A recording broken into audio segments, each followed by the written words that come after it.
sim o que detesto. Ora, se faço o que não quero, consinto com a lei que é boa. Neste caso, quem faz isto já não sou eu, mas o pecado que habita em mim. Antes de seguir lendo, quero que contem essa expressão: o pecado que habita em mim. Aqui está a primeira vez. Vamos. Porque eu sei que em mim, isto é, na minha carne, não habita bem nenhum. Pois o querer o bem está em mim, não porém o efetuá-lo. Porque não faço o bem que prefiro, mas o mal que não quero, isso faço. Mas se eu faço o que não quero, já não sou eu quem o faz, e sim o pecado que habita em mim. Segunda vez. Então, ao querer fazer o bem, encontro a lei de que o mal reside em mim. Terceira vez, o pecado reside em mim. Porque no tocante ao homem interior tenho prazer na lei de Deus, mas vejo nos meus membros outra lei que, guerreando contra a lei da minha mente, me faz prisioneiro da lei do pecado que está nos meus membros. Quarta vez. O versículo 24 é um grito desesperado de um homem em luta. Diz: desventurado homem que sou, quem me livrará do corpo desta morte? Queridos, sabe quem escreve este texto? Nada mais e nada menos do que o gigante do cristianismo, Paulo. Aquele homem que antes de morrer escreveu uma carta para Timóteo e diz assim: combati o bom combate, acabei a carreira, guardei a fé. Aquele gigante. São Paulo, dos personagens bíblicos, São Paulo é um dos que mais admiro. Aliás, são dois. São João e São Paulo, para mim, são homens de inspiração. São Paulo é meu mestre de evangelismo. São Paulo é meu mestre de pregação. E eu aprendi a escrever, e comecei a escrever bastante por causa de São Paulo. Porque um dia cheguei à conclusão de que se São Paulo juntava a pregação ao vivo com a pregação escrita, então algum poder podia haver em ambas pregações juntas. São Paulo é meu herói. Eu me inspiro em São Paulo. E não entanto, num momento da vida, Paulo disse as coisas que disse aqui: não entendo a minha vida, porque eu conheço o que Deus quer de mim. Eu quero andar nos caminhos de Deus. Eu sei o que Deus espera de mim. Eu sei o que a igreja espera de mim. Eu conheço a palavra, eu conheço o caminho, eu conheço a doutrina. Eu tenho consciência de que tenho que ir para lá, mas quando eu percebo, já estou indo para outro lado. Ora, se eu quero ir para lá e acabo indo para lá, então quem vai para lá não sou eu, mas o pecado que habita em mim. E ele repete 4 vezes a expressão: o pecado está em mim, o pecado está em mim, o pecado está em mim. Queridos, este tema é muito mais sério do que a gente pode imaginar, porque se você não entender este tema, você tem 3 caminhos, veja. O primeiro é cair na mediocridade de uma vida derrotada, de uma vida dupla. Uma cara para a igreja, outra cara de miserável derrota quando está sozinho. Esse é o terreno do cinismo espiritual, perigoso, porque se você cair no cinismo, você cai no pecado contra o Espírito Santo, já não tem esperança de salvação para você. Outro caminho é pensar assim: para viver 2 vidas, uma na igreja, outra fora, eu prefiro sair e não ficar dentro da igreja vivendo uma vida dupla. Então o segundo caminho é ir embora. E outro terceiro caminho mais trágico: Senhor, não entendo minha vida, não aceito o jeito como eu estou vivendo, conhecendo a palavra, fazendo coisas erradas, não aceito. Então pego um revólver e me dou um tiro. Esse é o terceiro caminho, trágico, mas real. Há muitos anos atrás eu estava pregando numa igreja e um jovem de uns 35 anos me procurou e disse: pastor, quero falar com o senhor. Aí conversamos bastante tempo e as palavras dele eram as palavras de Paulo, porque ele dizia assim: pastor, não entendo minha vida, eu nasci na igreja, eu cresci na igreja, desde pequeno conheço o que Deus espera de mim, eu quero andar no caminho, mas não consigo, pastor. Quando eu percebo, já estou indo para lá. Aí eu disse para ele: mas o que você está fazendo de tão terrível? E ele, com lágrimas nos olhos, disse: pastor, não é o que faço, é o que penso, é o que sinto.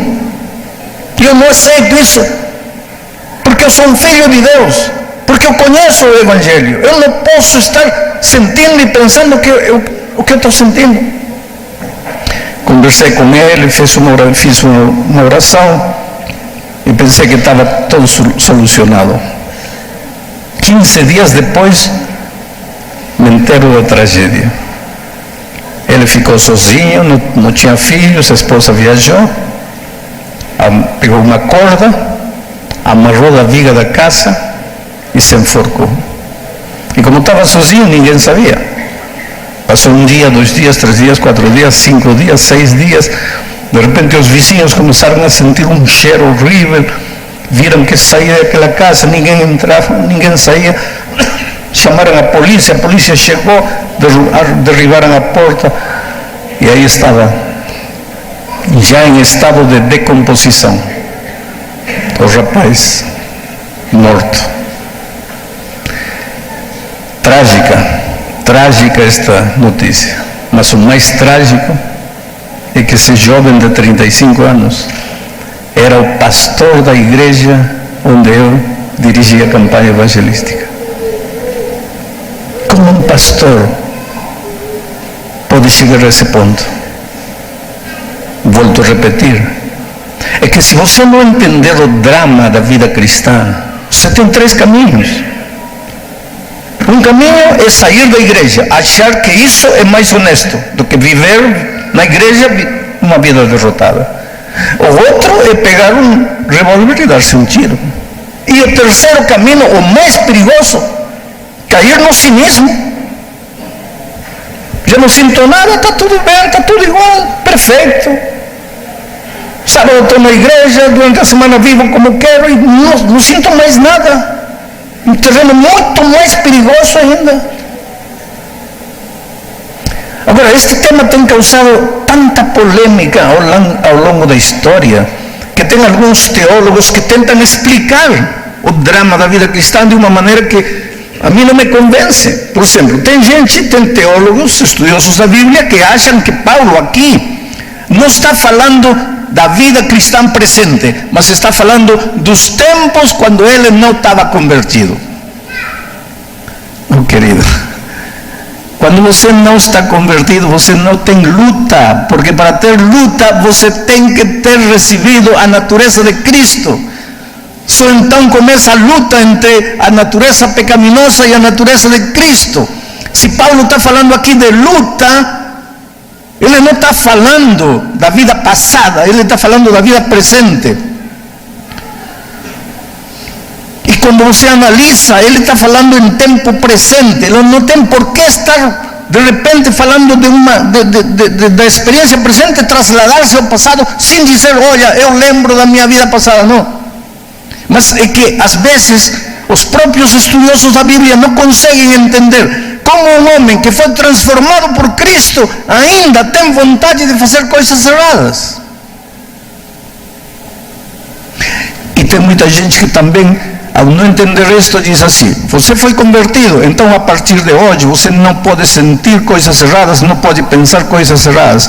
E por mais que você se esforce, e por mais que você luta, já está pensando coisas erradas, já está sentindo coisas erradas, já está fazendo coisas erradas e cai no desespero. Acontece que as próprias pessoas que te dizem não pode sentir, sentem. Então, por que pregam? Porque acham que tem que pregar isso. Por isso que eu admiro a Paulo, pela sua honestidade.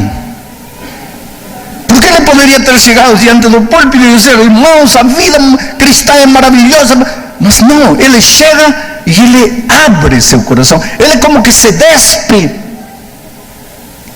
tira a roupa, se mostra e diz: não entendo minha vida, sou apóstolo, sou evangelista, organizador de igrejas, e no entanto, olhem minha vida, olhem meu drama, eu quero andar nos caminhos de Deus, eu conheço a palavra de Deus e já estou indo para outro lado, não entendo o que acontece comigo. Por que somos assim? Até quando vamos a ser assim? Esse é o tema desta manhã. E esse tema tem trazido muita paz ao meu coração. Eu tenho certeza que o Espírito de Deus vai colocar esta mensagem na sua vida e você vai sair esta manhã com esperança, com certeza de vitória.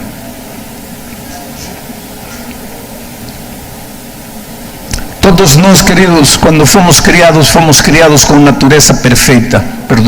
Adão e Eva, quando foram criados, foram criados com natureza perfeita.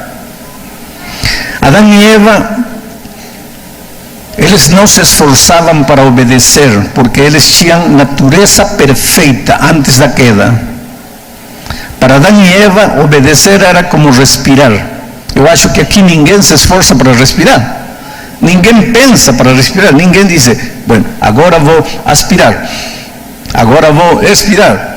Não, você está conversando, está rindo, está respirando. Você não percebe, porque está em tua natureza. Para Adão e Eva, antes da queda, obedecer era como respirar. Eles não se esforçavam para obedecer, porque sua natureza era a natureza de obediência. Agora vem a pergunta: e se tinham essa natureza, por que pecaram? Esse é um mistério da iniquidade, não tem explicação. Porque um casal que tinha natureza perfeita pecou. De certa maneira, ao pecar, eles foram contra sua natureza, porque a natureza deles levava eles para a obediência e eles foram para a desobediência. Mas quando eles pecaram, aconteceu outro mistério. Eles perderam a natureza perfeita e adquiriram a natureza pecaminosa. Que é natureza pecaminosa? O contrário da natureza perfeita. Agora, com a natureza pecaminosa, o que era natural para eles já não era obedecer, era desobedecer.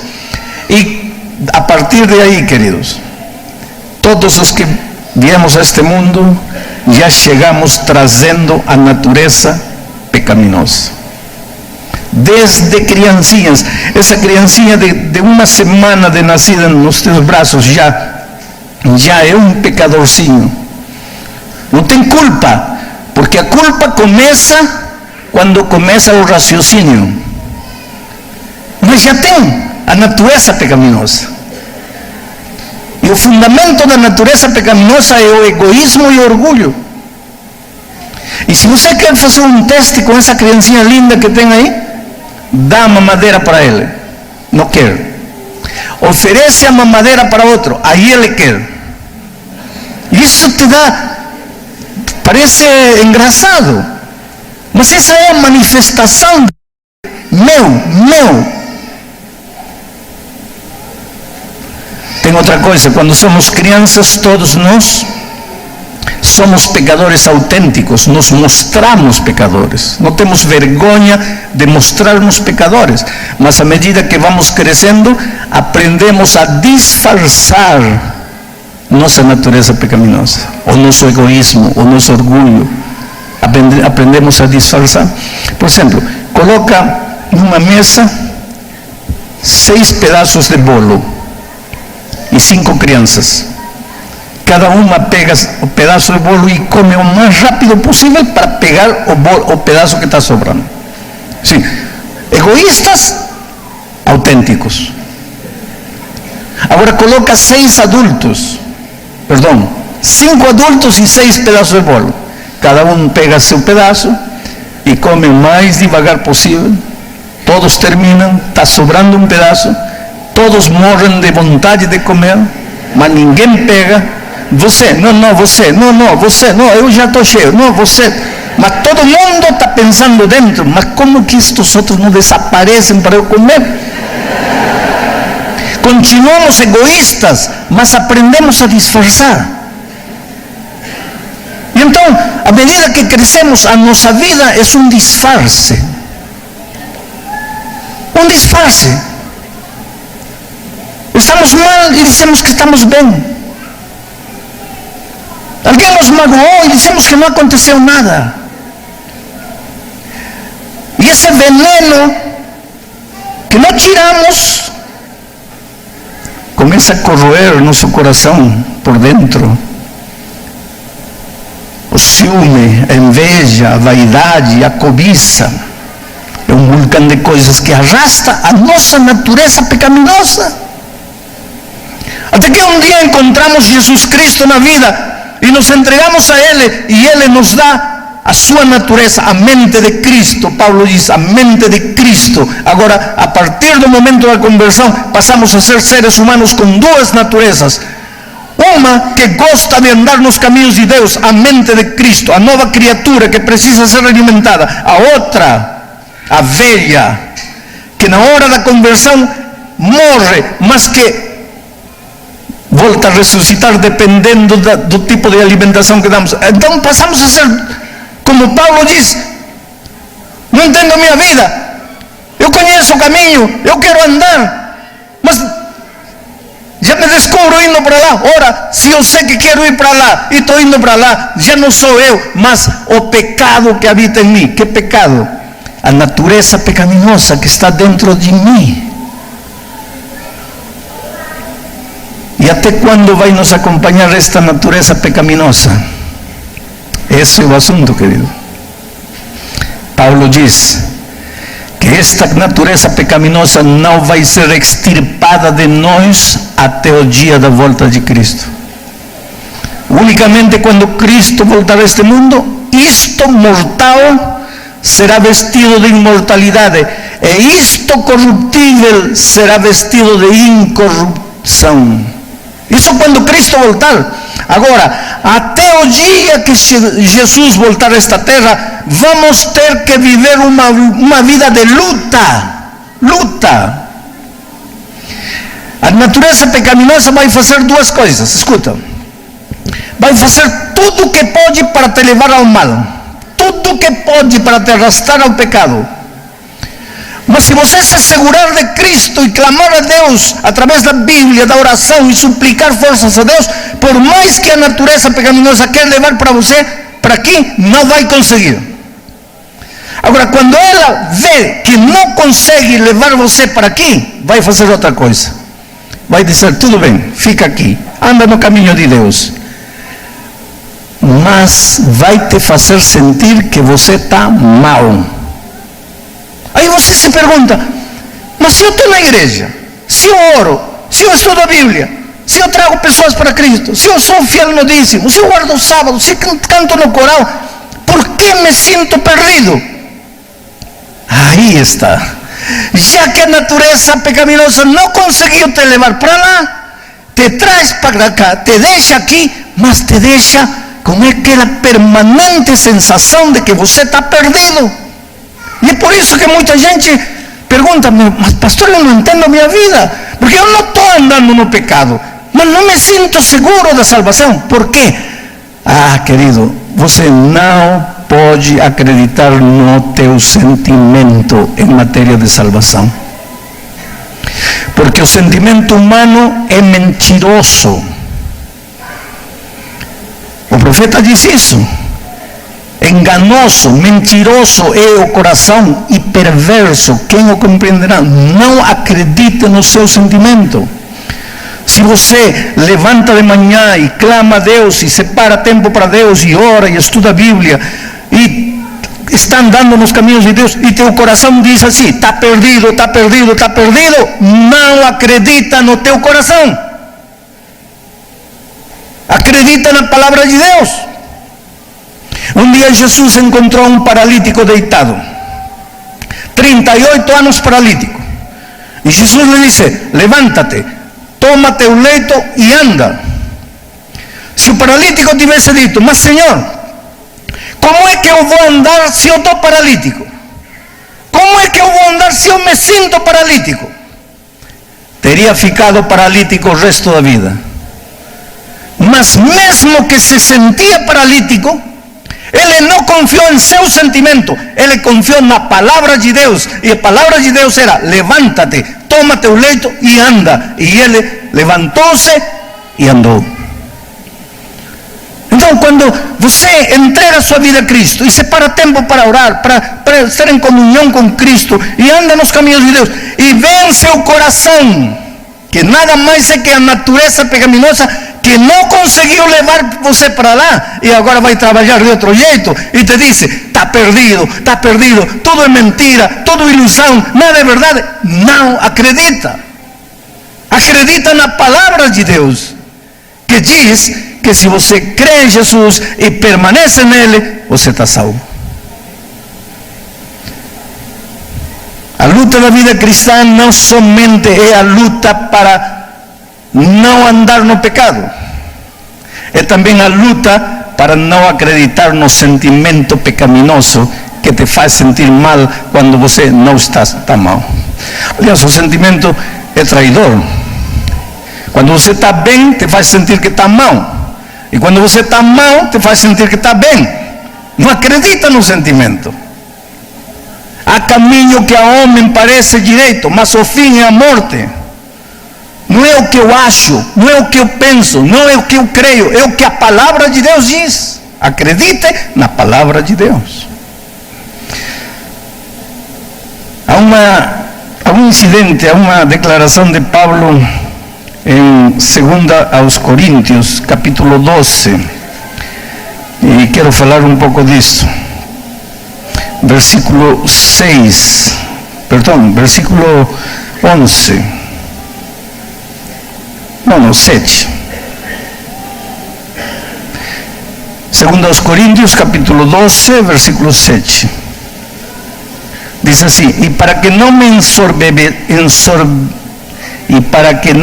ensoberbecesse com a grandeza das revelações, foi-me posto um espinho na carne, um aguilhão, mensageiro de Satanás, para me esbofetear, a fim de que não me exalte.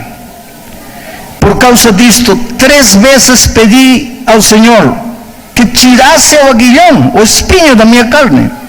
Então ele me disse: a minha graça te basta, porque o poder se aperfeiçoa na fraqueza. Vamos analisar isto.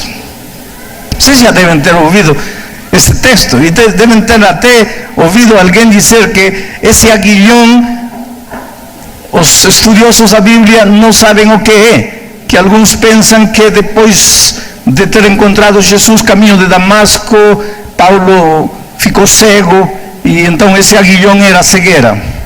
Outros acham que era alguma doença, algum problema de saúde, um aguilhão na carne, e que ele queria sarar, e clamou a Deus 3 vezes: Senhor, tira este aguilhão. E Deus disse: basta-te minha graça.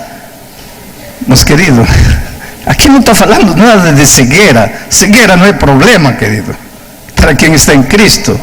Perder um braço, perder uma perna, para quem está em Cristo. Eu conheço gente que tem tudo, tem o corpo completo e tem milhões de dólares e quer morrer. E conheço gente que está numa cadeira de rodas, não se pode mexer, mas tem Cristo em seu coração e quer viver. De que aguilhão está falando ele? Vamos a ler uma vez mais o verso 7 para entender isto. Diz assim: e para que não me ensoberbecesse com a grandeza das revelações, foi-me posto um espinho na carne, mensageiro de Satanás, para me esbofetear, a fim de que não me exalte. O apóstolo Paulo tinha um problema, uma tendência ao pecado. Só que sua tendência não era para o homossexualismo, não era para o alcoolismo, não era para as drogas, não era para o adultério. Não. O problema do Paulo não era para lá. O problema do Paulo, porque dice para que não me ensoberbecesse pela grandeza das revelações. Qual era o problema de Paulo? Eu sou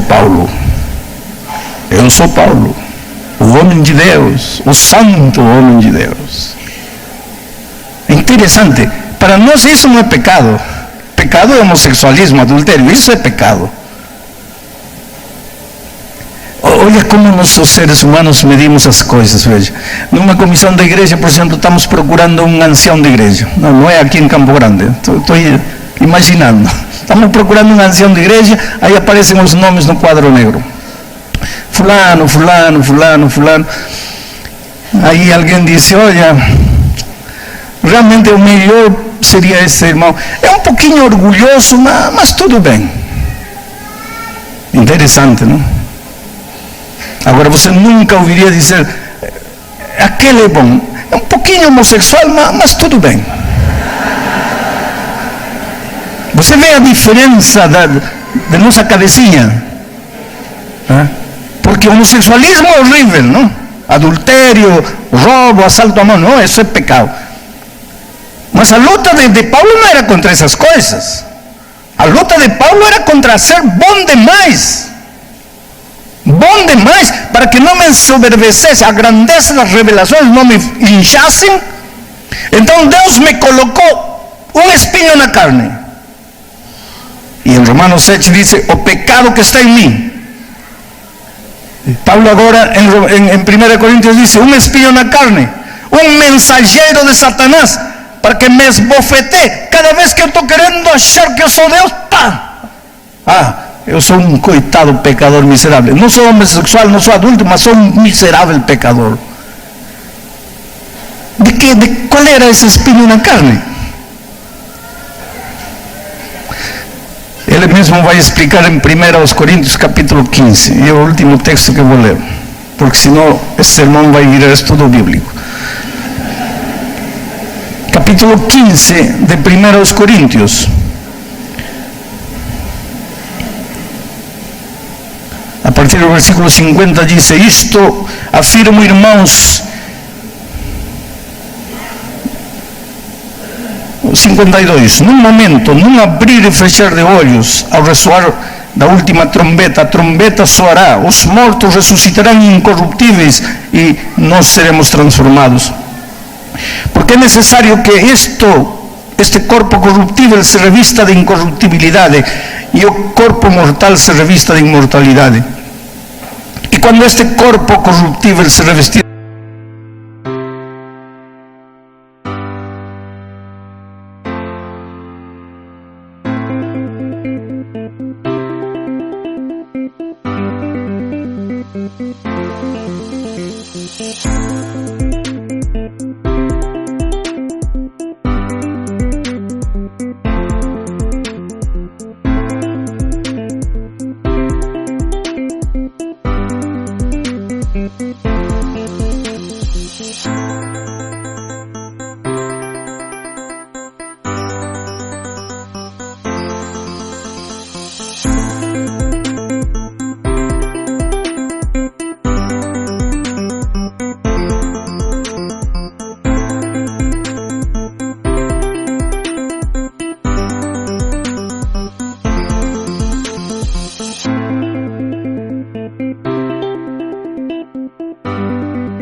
está, ó morte, a tua vitória? Onde está, ó morte, o teu aguilhão? Aqui está novamente o aguilhão, o espinho na carne. E ele responde no versículo 56, o aguilhão, o espinho na carne, o aguilhão da morte é o pecado. E no capítulo 7 de Romanos ele dizia, o pecado que está em mim, o pecado que está em mim, o pecado que está em mim, está cravado, o aguilhão. Oh querido, até a volta de Cristo, nós vamos ter que andar com o aguilhão. Agora, com um aguilhão na carne, a tua vida vai ser completamente plena e feliz nesta terra? Não, vai estar incomodando. Mas por quê? Pois até a volta de Cristo o aguilhão vai estar aí. E quando Cristo voltar, isto mortal se transforma, e Jesus tira o aguilhão da carne, o pecado, extirpa, nunca mais. Aí sim, vamos ser transformados quase como anjos. Aí a Bíblia diz: o pecado não se levantará por segunda vez. Mas até aquele dia, querido, vai ter que lutar com as tendências. Por isso que você quer ser um bom marido. Promete, vou mudar. Muda uma semana e depois o pecado que habita em você novamente começa a gritar, aí o casamento começa a cair. Você quer ser um bom pai? Meu filho, te prometo. Ou você quer ser um bom filho? Pai, a partir de hoje eu te prometo. Uma semana depois está tudo igual. Você está derrotado na vida financeira, na vida profissional. Você diz: eu prometo que daqui para frente tudo vai mudar. Uma semana, 2 semanas, e depois tudo volta. Por quê? Porque o aguilhão está dentro de você. Esse aguilhão te leva para a derrota, para a mediocridade, para a violência. Por que você machuca as pessoas que ama? Outro dia um homem me disse: pastor, se minha esposa, se meus filhos fossem meus inimigos, teria lógica eu agredir eles. Mas eu amo eles. E eu não entendo por que, se amo eles, eu bato neles, eu grito neles. Eu não entendo. Não, você nunca vai entender. Porque isso que você está fazendo não é você, mas o pecado que está dentro de você. A natureza pecaminosa. E que faço para sujeitar essa natureza? O único caminho até não chegar à volta de Cristo é segurar-se de Jesus todos os dias. Senhor, muda minha natureza. Senhor, ajuda-me a controlar essa natureza. Senhor, suplica. Quanto mais tempo você passa ao lado de Jesus, mais o caráter de Jesus vai se refletir na sua vida. É no companheirismo, é na comunhão, é na admiração que o caráter de Jesus vai passando para você. Mas você tem que admirar Jesus e tem que se apaixonar por Cristo. Lembram da Copa do 58? Quando o Brasil ficou campeão por primeira vez na Suécia, havia um jogador chamado Garrincha. Um jogador que nasceu com as pernas tortas, não? Uma manada de bois passava por aí e era um fenômeno. Mas quando o Brasil voltou campeão, ele praticamente deu de origem a uma geração de brasileiros, meninos lindos, todos com a perna direita, mas que admiravam Garrincha e que de repente começaram a andar desse jeito. E por quê? Porque admiravam o mestre. Meu querido, quando você de manhã contempla a cruz, contempla Jesus, contempla o amor, lê do amor maravilhoso de Jesus, lê do caráter, você começa, na contemplação, começa a despertar admiração, e na admiração você começa a despertar imitação, e de repente, sem perceber, você já o caráter dele está se refletindo na sua vida. E é desse jeito que vamos caminhar ainda com o espinho cravado na carne, até quando Cristo voltar e finalmente seremos libertados da natureza pecaminosa. Você é precioso para Deus. Não desespera.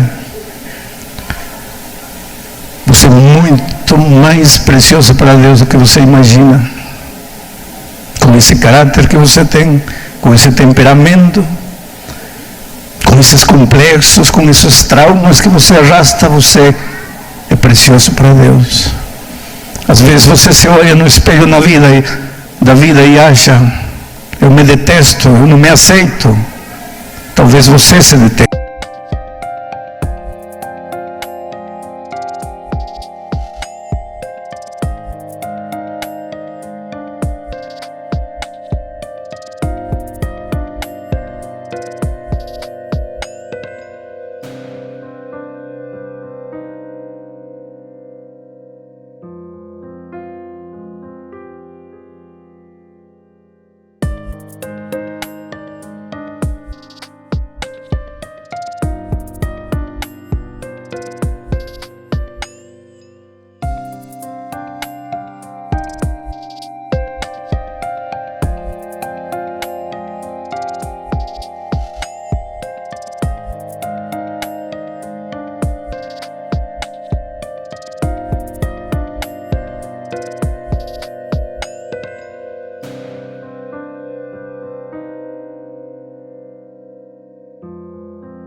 Talvez você não se aceite, mas Deus, querido, ama você e aceita você. Assim, do jeito que você, Ele vê você pedra bruta, mas Ele não vê a pedra bruta, Ele vê o diamante que tem dentro dessa pedra bruta. Você é uma pedra preciosa para Deus.